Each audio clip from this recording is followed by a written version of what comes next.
It's an important week in the Indo-Pacific as the United States seeks to reinvigorate its alliances with partners in the region.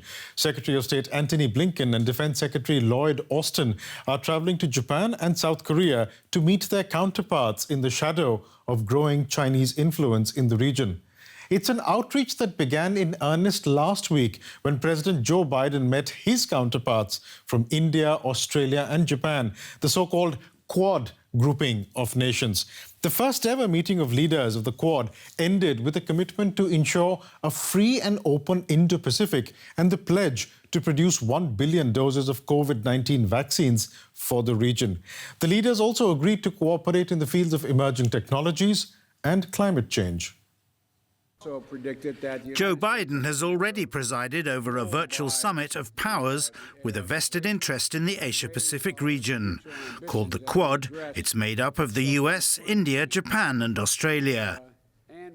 The leaders agreed to ramp up COVID-19 vaccine supplies in Asia and to work more closely on security and climate change. And we're launching an ambitious new joint partnership that is going to boost vaccine manufacturing and for the global benefit and strengthen vaccinations to benefit the entire Indo-Pacific. We're establishing a new mechanism to enhance our cooperation and raise our mutual ambitions as we address accelerating climate change. This is where we live. This is where Japan lives. This is where India lives, and of course where the United States across the Pacific has had a long-term presence. And so this is about an anchor for peace and stability in the Indo-Pacific, and that benefits all nations of the Indo-Pacific. But it's China that is the real target. Biden sees the Quad as vital to countering Beijing's growing might and influence on the Asia-Pacific stage.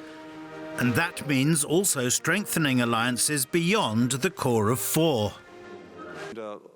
US Secretary of State Antony Blinken is heading east this week, with stops in South Korea and Japan, both key allies.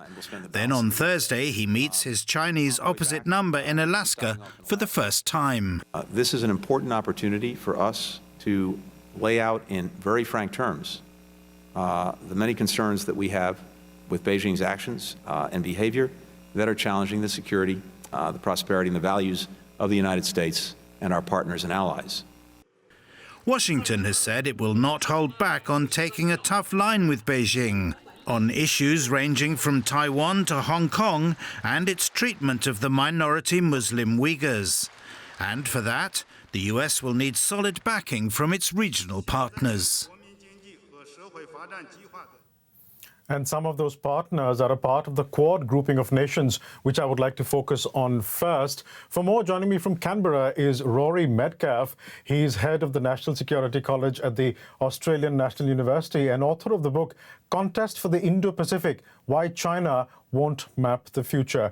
Professor Metcalf, welcome. Now, given each of the Quad nations' significant differences with China, is this grouping mainly to ensure China won't map the future in the Indo-Pacific? Thanks for having me on the program. The grouping, the Quad, is not purely some kind of anti-China club, but what it basically is rallying strength in numbers to ensure that China does not dominate the future of the Indo-Pacific, but instead, I hope to build a relationship of mutual respect with China, but one where China respects the boundaries of others. Now, this grouping is actually more than 13 years old, and it's only last week that we had the first summit-level conference between the leaders. What exactly is it offering to the Indo-Pacific region now? So the Quad, it's much more than talk. We have to remember that it began as a disaster relief arrangement after the terrible tsunami in the Indian Ocean in 2004. These four countries, Australia, India, Japan, the United States, mobilised their forces rapidly to assist the region. And out of that grew the idea of building this unusual coalition of cooperation for very different democracies. Now, there have been many changes since then, and of course the Quad was dormant for a while. But what it's offering the region now really is, I think, three things. The Quad is a kind of an anchor for cooperation among a diverse range of countries, not just democracies, but countries with interests, with respect for a rules-based order, with capabilities, a willingness to cooperate.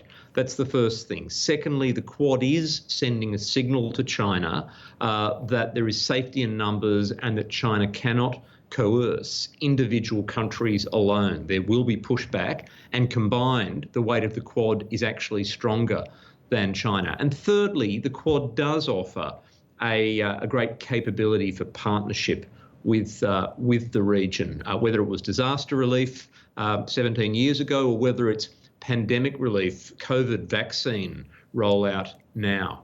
Those are the three, I think, characteristics of the Quad.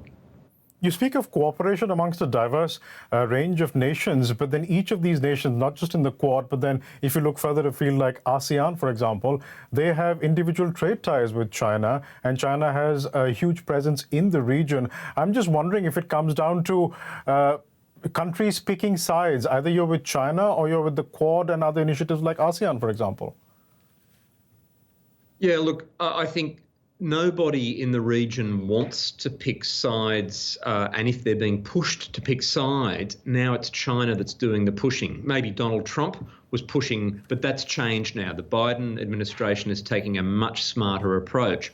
And importantly, when you scratch the surface, when you do opinion polling, for example, on the elites in Southeast Asia, in the ASEAN countries, you find that most of them want a stronger American engagement in the region. Most of them want a wide range of partners, Japan, India, Australia, the European Union, in the region, to create a context where Chinese power is absorbed and is not dominant. I think most of the circumstances in the region are going to fall short of all-out war. And in those circumstances, in that grey zone of constant competition, that's where the Quad and its coalition building, its creative coalition building, can have an effect.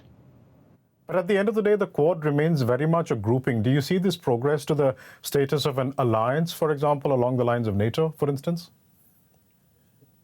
No, I don't. And I think that's part of the point. The Quad's not planning to be some kind of alliance that gives China an ultimatum. It's about offering alternatives to other countries in the region. Sure, individual Quad countries do have their own alliance relationships. Australia and the United States, Japan and the United States. India is nobody's formal ally. So I think we're going to see a really more layered, complex, subtle approach to security than we saw in Europe during the Cold War. A quick comment from you, Professor Metcalf, on the visits to South Korea and Japan by Secretary of State Antony Blinken and Defense Secretary Lloyd Austin. What are they hoping to achieve with these visits? Well, it's very clear that the Biden administration is re-engaging in a very constructive way with the whole Indo-Pacific region, not only East Asian countries like Japan and South Korea, but also with India, Australia, Indonesia and many others. But the Japan and Korea relationships are an important start because they are America's key treaty allies along with Australia. And so there's a reassurance there that America is not going to put hard transactional costs on Japan or Korea in the way that Donald Trump did. There's also a commitment there that America will support them in protecting their interests, whether it's against China or North Korea. And frankly, I think there's a commitment to dialogue, to listening, which I think was missing in the Trump administration. So I think Biden is off to a strong start here in the Indo-Pacific, here in Asia. Rory Metcalf from the Australian National University. Pleasure talking to you and thank you for joining us, sir. Thank you indeed.